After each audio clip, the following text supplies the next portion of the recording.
Jumpa lagi di Audio TV. Ya, sekarang kami mau membahas mengenai pertanyaan yang sering banget datang ke kami. Ya, pertanyaan itu, ada nggak sih laptop berbasis Windows yang murah untuk ngedit video, bisa untuk CAD ya, bisa untuk 3D render, bisa untuk desain ya, dan pekerjaan berat lainnya sampai mungkin buat programming juga. Nah, ini pertanyaan yang sebetulnya gampang-gampang susah ya, tapi sering sekali ditanyakan pada kami. Nah, dalam video ini kita akan bahas laptop-laptop yang masuk dalam kategori ini dan ada opsi apa saja yang versi murahnya yang masuk untuk kategori ini.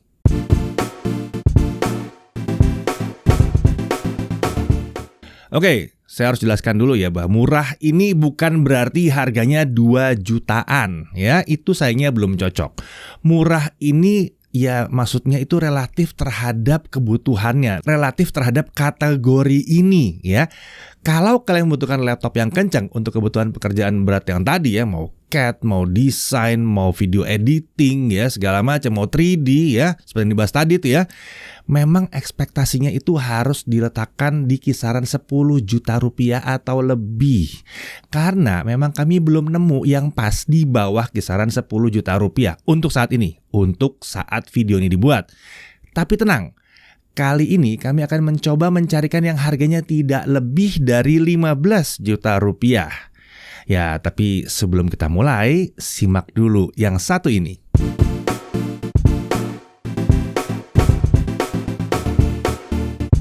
Oke, udah dibaca ya, dibaca yang jelas di situ ya. Oke, nah untuk laptop-laptop seperti ini, harapan kami atau persyaratan yang seharusnya digunakan itu adalah kurang lebih, pertama, prosesornya kencang dan kekinian. Minimal 6 core 12 thread lah, minimal ya. Ini penting, soalnya software content creation itu biasanya menyukai prosesor yang jumlah core-nya banyak.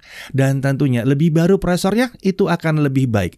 Umumnya sih di sini kita akan pilihkan prosesor seri H, mau itu AMD, mau itu Intel, seri H lah ya, yang udah high performance. Walaupun kalau untuk Intel sebenarnya seri P pun udah cukup kenceng. Sayangnya di tentang harga segini kita belum nemu yang pas kalau yang pakai seri P ini. Kemudian kapasitas RAM itu harusnya minimal 16 GB.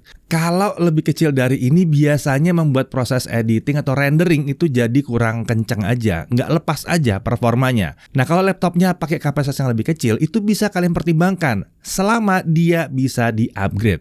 Oh ya, soal kemampuan upgrade RAM ini jadi penting ya, karena mungkin aja ke depannya butuh yang lebih dari 16 GB. Ya siapa tahu kan, nggak tahu, mungkin 3 tahun mau dipakai ternyata wah enak nih kalau bisa di-upgrade lebih tinggi dari 16 GB. Nah, kalau nggak ada slot upgrade-nya susah tuh. Lalu, untuk storage wajib pakai SSD ya. Mengingat file yang diolah tuh ukurannya bisa mencapai puluhan gigabyte ya. SSD jadi wajib. Soalnya kecepatan baca tulisnya itu lebih kencang dibandingkan hard disk. Jangan pakai hard disk lah ya, jangan pakai hard disk. SSD udah murah. Lagian kayaknya saya nggak nemu sih yang pakai hard disk di kelas harga ini kalau untuk barunya ya. Lalu untuk layar, minimal ini Full HD ya, 1920x1080 IPS ya, atau IPS level lah. Oke ya. Color gamutnya diharapkan sekitar 100% sRGB. Nah, ini penting nih ya, demi keakuratan warna. Nah, kalau nemu yang cocok tapi color gamutnya ada di bawah 100% sRGB, ini bisa dipertimbangkan kalau harganya memang murah banget. Kenapa? Karena kan oke lah, mulai dari itu dulu buat belajar dulu. Nanti kalau butuh akurasi warna lebih tinggi, kalian bisa nambahin monitor di situ. Ya, yang kita pilihkan pasti bisa pakai monitor tambahan tentunya. Lalu dia butuh punya discrete GPU minimal Nvidia GeForce MX 550. Ini discrete GPU paling rendah dari Nvidia yang sudah mendukung NVEncoder untuk saat ini. Tapi dari hasil pencarian kami sih, laptop dengan GTX atau RTX tuh harganya udah mulai terjangkau. Bahkan yang RTX 40 series pun ada. Tapi pasti nanya ya, kenapa Nvidia sih? Ya karena sejauh ini baru GPU Nvidia yang menawarkan akselerasi lengkap untuk aplikasi-aplikasi content creation dan software-software berat. Tentunya itu untuk sekarang ya, tidak menutup kemungkinan bahwa ke depannya GPU lain bisa meningkatkan kemampuannya dan bisa diperhitungkan juga. Lalu yang terakhir ini ekstra aja, kalau misalnya ada Thunderbolt itu bisa jadi nilai lebih. Karena kalau nanti, apalagi kalau buat yang rendering 3D ya, nantinya butuh GPU yang lebih kencang mungkin, nah itu bisa ditambahin pakai external GPU supaya lebih mantap lagi. Oke, pada umumnya Di kelas harga ini yang pas memang itu sebenarnya laptop gaming. Iya. Agak kurang paham ya kenapa namanya laptop gaming. Saya tahu. Buat yang kuliah mungkin ini bermasalah jadinya ya, mau minta sama orang tuanya. Wah, masa laptopnya buat gaming gitu ya. Tapi ya itu namanya memang laptop gaming. Kalau ternyata lebih banyak dicari untuk pekerjaan berat, kenapa namanya laptop gaming saya juga bingung. Mungkin namanya harusnya laptop berperforma tinggi atau high performance laptop. Ya, harusnya gitu mungkin ya. Oke, berdasarkan acuan tadi, berikut ini kita akan bahas beberapa laptop yang mungkin cocok untuk kebutuhan pekerjaan berat dan terpantau oleh kami harganya di bawah 15 juta rupiah. Ingat ya, ini bukan urutan mana yang lebih kenceng, tapi cuman sekedar disebutkan aja di sini ya berdasarkan alfabetikal. Di sini ada Acer Nitro 5. Dia pakai Core i5 12500H. Ini udah 12 core dan 16 thread. RAM-nya DDR4 SODIMM, jadi bisa di-upgrade. Nah, ada versi 8GB yang di kisaran 13 juta. Lalu ada versi yang 16GB yang juga di 13 juta, cuma lebih tinggi aja, 13,999. Ya 14 juta lah ya. Nah, ini tentunya bisa di-upgrade karena pakai SODIMM. Itu salah satu trik untuk mencarinya. Kalau tulisan SODIMM berarti dia biasanya bisa di-upgrade. SSD-nya 512 di sini dan dia pakai RTX 3050 4GB GDDR6. Cukup kok, nggak ada masalah ya. Kalau main game mungkin ya resolusinya agak kebatas, tapi ini kan bukan buat gaming, ini buat kerjaan ya. Layar 15,6 inci Full HD 144Hz IPS 100% sRGB. Ada Thunderbolt 4-nya pula sebiji di sini. Lalu dia udah punya Microsoft Office Home and Student. Berikutnya ada Asus VivoBook Pro M3500 QC. Ini harganya 14.999.000. Ini hampir offside nih ya. Dia pakai AMD Ryzen 9 5900HX. Nah, ini udah bukan H tapi HX, lebih kencang lagi ya. 8 core 16 thread. RAM 16GB DDR4 tapi sayangnya ini on board. Jadi nggak bisa di-upgrade. Lalu SSD 512 pakai GeForce RTX 3050 4GB GDDR6. Layarnya 15,6 inci Full HD OLED 100% DCI-P3. Ini lebih tinggi daripada sRGB ya, dan sudah Pantone validated. Ini memang dirancang banget buat konten kreator di sini ya. Tentunya dia dapat Microsoft Office Home and Student juga. Lalu ada varian yang lebih terjangkaunya, VivoBook Pro 15 OLED M6500 QC, harganya di 13,9 juta kurang lebih. Pakai AMD Ryzen 5 5600H, 6 core 12 thread, RAM-nya 16GB, DDR4 onboard juga di sini sayangnya, tapi nggak masalah kalau cukup di 16 ya. SSD 512GB, M.2 NVMe PCIe, RTX 3050 juga. Layarnya 15,6 inci, 2,8K. Wow, asik nih. 120Hz OLED, 100% DCI-P3 Pantone validated. Ini layar memang buat konten creator banget. Lalu ini yang sempat heboh kemarin dari Axio, ada Axio Pongo 5, harganya di kisaran 13,9 juta. Pakai Intel Core i5 11400. Ya, generasi 11 ini masih oke. Kalau 10 agak kurang ya. 11400, 6 core 12 thread. RAM 16GB DDR4 pakai SODIMM, jadi gampang di-upgrade-nya. SSD 512. Nah, ini GPU-nya sadis, pakai RTX 3070 8GB. Ini kalau buat ngekspor video render 3D kenceng parah. Layarnya 16,1 inci Full HD 120Hz IPS 100% sRGB dan langsung pakai Windows 11 Pro di sini. Kemudian dari HP ada HP Victus 15. Ini pakai Intel Core i5 12500H, 12 core 16 thread. RAM-nya 16GB, DDR4 SODIMM. SODIMM, jadi bisa di-upgrade ya. Ada versi 8GB-nya. Kalau kalian mau yang murah, ini 10.499.000 dan bisa di-upgrade. SSD 512, pakai GeForce GTX 1650 4GB GDDR6, ini udah cukup ya. Lalu layarnya 15,6 inci Full HD 144Hz IPS, sayangnya memang masih 45% NTSC, jadi belum 100% sRGB di sini. Tapi ini layak dipertimbangkan karena ini sangat murah, udah mepet ke 10 juta dengan prosesor Intel Core generasi 12 pula di sini ya. Walaupun memang layarnya belum 100% sRGB. Jadi bisalah sebagai mesin yang jadi awalan lah gitu. Nanti kalau butuh akurasi warna, oke, baru nambah lagi monitor. Kemudian dari Lenovo ada IdeaPad Gaming 3 ya, pakai AMD Ryzen 5 5600H, 6 core 12 thread, RAM-nya ini lagi-lagi SODIMM ya.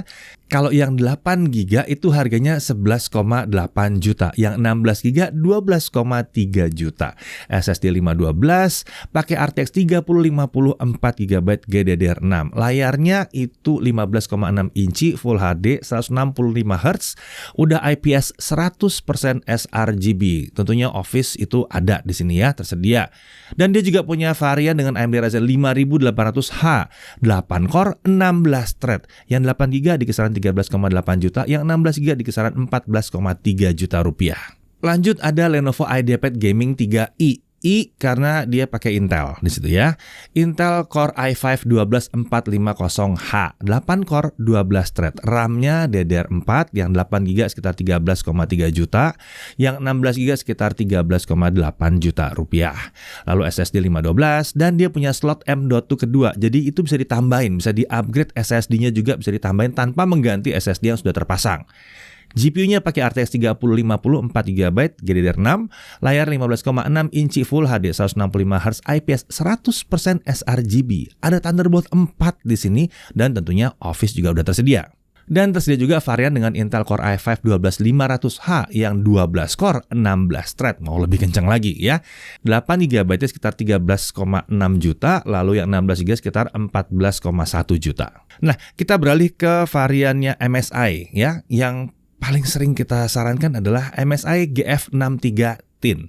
Varian pertama itu pakai Intel Core i5 11400H, 6 core, 12 thread, RAM-nya DDR4 SODIMM di sini. Yang 8 GB ini menarik karena harganya di bawah 10 juta. Ya, tapi bukan 7, 9,9 juta atau 9,899 ya.